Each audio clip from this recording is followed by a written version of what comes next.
কোরআনে মুআজ্জাজ খুতবার পড়ি পড়ি পবিত্র মহান আল্লাহর সত্য গ্রন্থ হতে আয়াতে কারিমা আপনাদের সামনে তুলে ধরেছি। ইনশাআল্লাহ এই আয়াতের উপরে ভিত্তি করে অল্প সময়ের মধ্যে মূল্যবান জিনিসগুলি আপনাদের সামনে তুলে ধরব।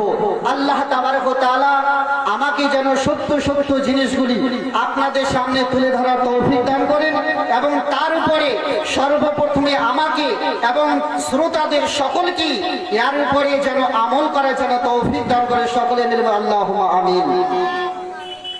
আজিজানে মুহতারাম, কবি ছন্দের মাধ্যমে সারা বিশ্ব জাতিকে বার্তা দিলেন, সারা বিশ্ব জাতিকে এটা শিক্ষা দিলেন कि मोहम्मद से वफा तूने तो हम तेरे हैं, ये जहां क्या चीज है लौह कलम तेरे है।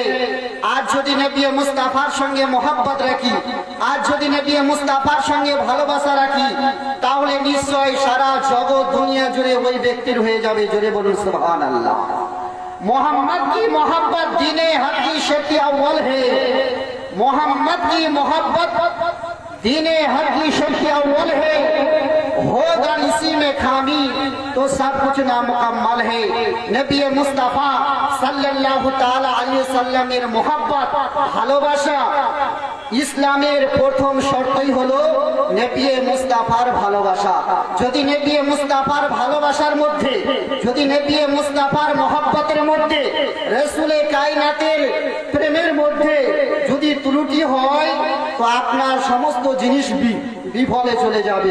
আপনার সমস্ত জিনিস আপনার বিফলে চলে যাবে। আপনার কোনো জিনিস খোদার দরবারে মকবুল হবে না। আজিজানে মুহতারাম, কবি ছন্দের মাধ্যমে বললেন